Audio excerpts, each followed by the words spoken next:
Dwight D. Eisenhower. During the Sputnik era, he put together what they call a group of 20 wise men. He'd call them wise people today, okay? But here's the deal. They made a recommendation. They said, we have to invest considerably more in research and development. It should be in the federal government. He said, no. We'll do that, but we'll also invest in our universities. Think of the value added that is generated. Where does it come from? And by the way, we have another advantage. We have a constant stream of immigrants. And the reason why that, no, let me tell you why. Look at the products they brought. Look at the intellectual capacity that has been put into this. Take a tour with me of Silicon Valley. Take a tour with the I-23 corridor.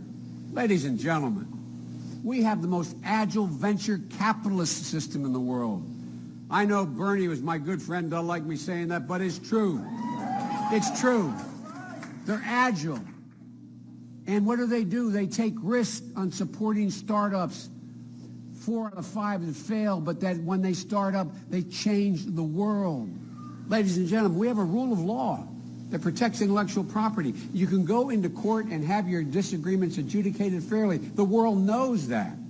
And we have the most productive workers in the world. That's not hyperbole. It's not Joe Biden pro-union guy. It's a fact. Our workers are 3 times as productive as workers in Asia. And so look, guys,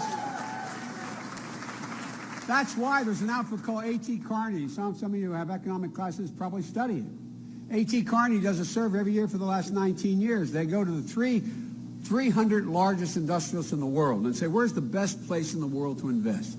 By a margin larger than any time that survey has been taken. The last 3 years, the world is saying the United States of America. Folks, there's an outfit up in Cambridge that does a research. They ask every single American business that has investments in China, what are your plans for next year? This February, the answer was, Mom, that 54% say we're coming home. We're coming home. And the reason they're coming home is because of all the promise here. Look, we've gone from economic crisis to recovery. We're on the cusp of resurgence like we haven't seen since the end of World War II. We know what to do. It's not rocket science. We know we have to have the best educated public in the world. We know we have to have the best infrastructure in the world. We know we have to have the best environment in the world. We know that's the thing that will nail down for the remainder of the century the promise and opportunity for the students here at this university. And we know how to do it. But look at the issues in this election. Climate change. Over the last 8 years, we've increased solar generation 30-fold and triple wind power. And by the way, more people now work in the solar industry with good-paying jobs than work at Microsoft, Facebook, every one of the major tech firms combined. Ladies and gentlemen, because of our leadership, American leadership, the world has rallied to sign an agreement that has the prospects of slowing and reversing global warming. Anybody wonders about global warming, living anywhere along the seacoast. Look at what's happening.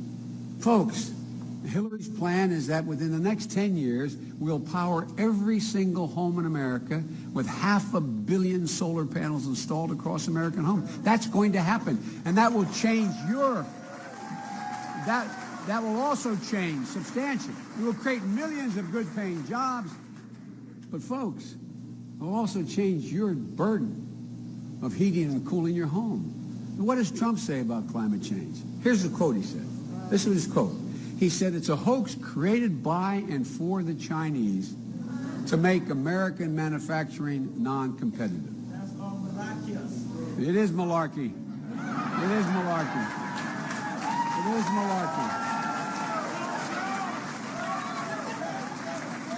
By the way, I made one contribution to the Webster's Dictionary in the debate.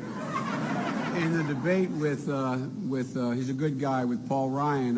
When I pointed out what he was saying was a bunch of malarkey, it was the first time Webster's put malarkey in the dictionary. And by the way, that makes my grandfather Ambrose Finnegan very happy. Joey finally made something productive happen. In education, as I said, my wife's a full-time educator. She says any nation out-educates is going to outcompete us ultimately. And we all know that's true. That's why we've invested so much of our time. I was responsible for the Recovery Act. We put $100 million into education. $100 million, one shot, the largest. But by the way, you know, we all talk down education. Here's the deal. More community colleges are open. More students are going. The graduation rate for Hispanics as well as African Americans is as high as it's ever been in the history of the United States of America. Is there more to go? There's a lot more to go. But we know this is not 1916. It's 2016. It is not possible for us to be the leader in the world when we only have 12 years of education that are guaranteed. It's not possible. Right now, 6 out of 10 jobs that are out on the block right now require something beyond a high school degree. It is cognitive capability. It is not brawn that is the answer. We need both. But ladies and gentlemen, we can do so much. You know, the fact is that what's going to happen is we're going to need continuing education the rest of your life. Whether you're an astrophysicist or you're selling an automobile, you're an automobile salesman. Here's the deal. The fundamental changes, do we have a doc over here? Doc, there's someone over here. Good, okay. And so, look guys, here's where we are. You know, the reason we proposed 2 years of free community college is not just to give students opportunity, it's to increase productivity in the United States of America. All the studies show if you have 9 million people in community college instead of 6, that's what happened if it were free, and able to go on to a 4-year college, you don't qualify unless the credits are transferable. Guess what? Increases the GDP by 0.2%. That's trillions of dollars over time. That's trillions of dollars over time. It costs a lot of money, though. It costs $6 billion a year. And the Republicans say, oh, there goes Biden again and Hillary, big spenders. Well, let me tell you how we pay for it. Right now, there are $1,300,000,000 a year in tax loopholes. When Reagan was president, it was under $800 billion. You will not find a single economist can justify more than $600 billion of those tax cuts. One of them, and by the way, wealthy people are just as patriotic as poor folks. One of them is the thing called stepped-up basis. I'll just give you one example. Stepped-up basis means if you're wealthy and you buy a lot of stock and it doubles in price, you have $1 million worth of stock, it goes to $2 million over the next several years, and you sell it, you pay a capital gains tax on the $1 million. But if on the way to sell the stock, God forbid you get hit by a truck and you leave it to your daughter or your daughter or son pays nothing in taxes. It's called stepped-up basis. It affects 0.3% of the population, good people who are already wealthy, and they don't need that extra tax break. Just pay the capital gains. But here's the deal. Here's the deal. You know how much that deprives the Treasury every year? $17 billion a year.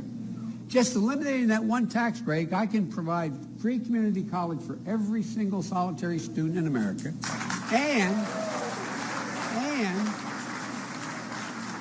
and we can reduce the deficit by another $11 billion.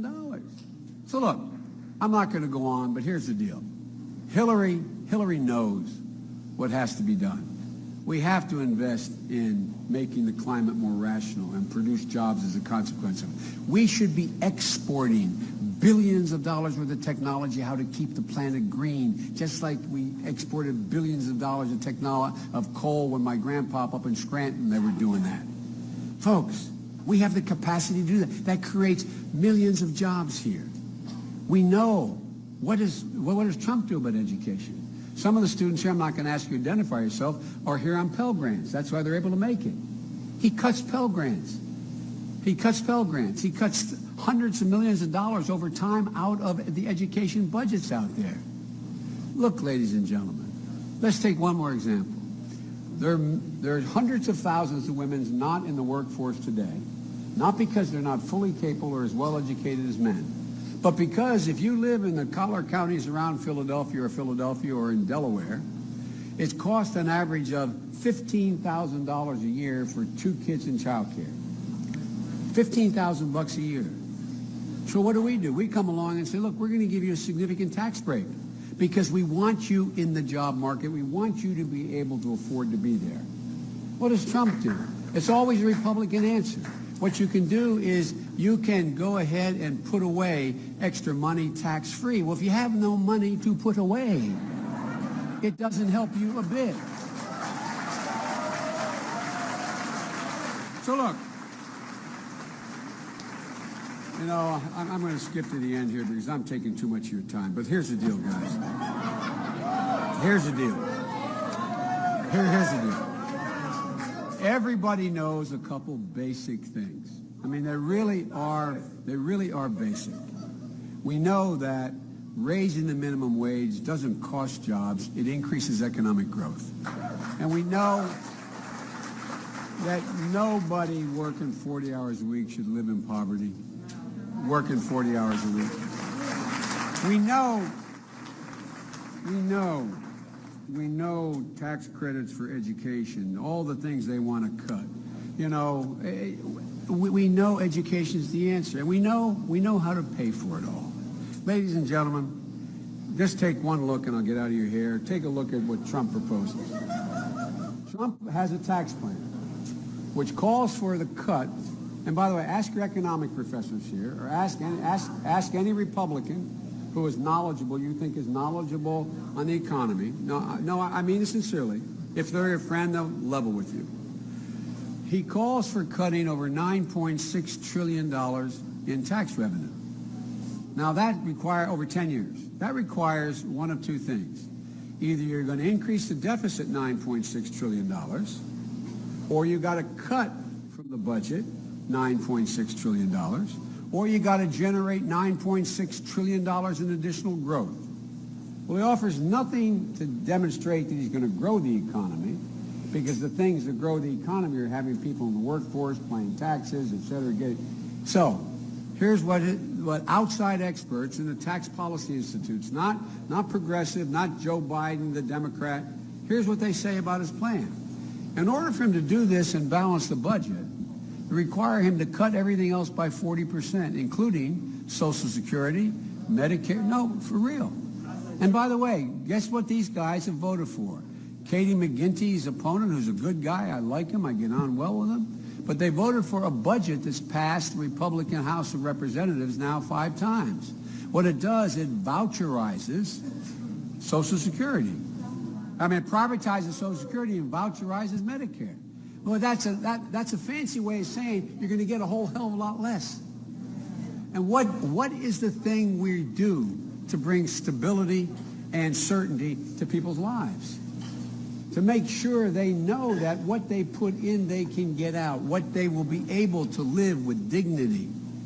And ladies and gentlemen, these guys, and by the way, his tax plan would average tax cut for anybody making over $1 million, and I said they're good folks, is $300,000 a year in addition. Now look, they need a lot, but the last thing they need is another tax cut. No, I'm not joking. And what it does, it increases taxes on over 8 million low to middle income people with 15 million children. They pay more. So folks, this is the same old, same old. We've been going through this since George W. Bush. What do we, I mean, are they assuming we have induced amnesia? No, I really mean it. So look, I could talk about foreign policy, I'm not going to, but here's the deal. I got asked to be in the ticket by the president for several reasons, he said. And one of which was they thought if it was on the ticket, we'd win Pennsylvania. Because it's home. It's home. But all kidding aside, allegedly because I had some foreign policy expertise, and he was new to this. I have now traveled over 1,150,000 miles as vice president. I've met with, I know, first name basis, every major world leader, not because I'm good or bad, just because I've been around. I came up with them when they were going through their I know them. And the reason I get sent out there is when I speak, they all know I speak for, there's no inherent power in the vice presidency, nor should there be. But the power rests in the reflection of the president's confidence in you. So when I go, They don't have to worry about a second conversation. They know what I say is a commitment of the president. And as I go around the world, and those of you who have traveled, I'm not joking when I say this, and I've served with 8 presidents. I have never, ever, ever been in a situation where every single world leader I meet with says, Trump. Not a joke. Tell me it's not so. No. Everyone except Putin. No. Everyone I've met with, not a joke. I was in Australia because the prime minister was a prime ministerial election. The existing prime minister won re-election by a smaller margin. I went down because we were talking about what they call the rebalance in the Pacific, and they're concerned about China's military might, etc. And about 10% of the conversation was, tell me, as that great line from Shoeless Joe Jackson, the scandal in the 20s in baseball, and a kid yelled as Shoeless Joe Jackson was walking out, say it ain't so, Joe. Every leader I met with is saying some verse, say it ain't so, Joe. Say it ain't so. This is a guy who says that NATO is obsolete and we're going to defeat ISIS. This is a guy. Anyway, look. The deal is that Hillary is the only candidate who knows what it will take to seize the immense opportunities available to us, including eliminating ISIS. And we are on our way to eliminate ISIS. Look at what's happening in Iraq and in Syria. There will be more. The reason you're seeing these one-off attacks is because they're losing their caliphate. They're losing so much ground. We will, before this time next year, Raqqa, their capital in Syria, and Mosul in Iraq, they will be gone. I promise you they will be gone. And then, but look, here's what we need. We need you to register. We need you to vote. We need you to bring your friends. You know, Election Day, we know, is the 8th of November, but the last day you can register is 4 days from now, October the 11th. The last day. And don't do one thing. Don't be in a position. And I know, and no one ever doubts I mean what I say. The problem is sometimes I say all that I mean. But I know some of you, and some of the people you're trying to convince aren't crazy about Hillary. I know that, okay? I think she's gotten an unfair deal, but the truth of the matter is there's a lot of people. But folks, don't wake up on November 9th and find out we lost Pennsylvania by 2,000 votes and say, if I'd only taken my neighbor, if I'd only gone, if I'd only. And there's been a lot of elections. Remember Al Gore? He ended up, but keep it in mind, man. Keep it in mind. And look, the reason I'm spending so much time in Pennsylvania, if we win Pennsylvania, his ability to put together electoral college votes needed is like drawing to an inside straight. So my home state, a place I love, is a place that is going to play a gigantic role in determining who the next president is. That puts an extra burden on us, and it really does. Everybody knows how smart she is. And C, we've never had a president who's won by merely appealing to the fears of the American people. That doesn't happen. The better angels are where people repair. Americans do not scare easy. We never bend. We never bow. We always and only rebound. That's who we are. We endure. We move forward. That's who we are as Americans. That's the history of the journey of America. And with the grace of God and the goodwill of the neighbors, as my grandpa would say, and you registering and voting, history will be written, the next chapter, by Hillary Rodham.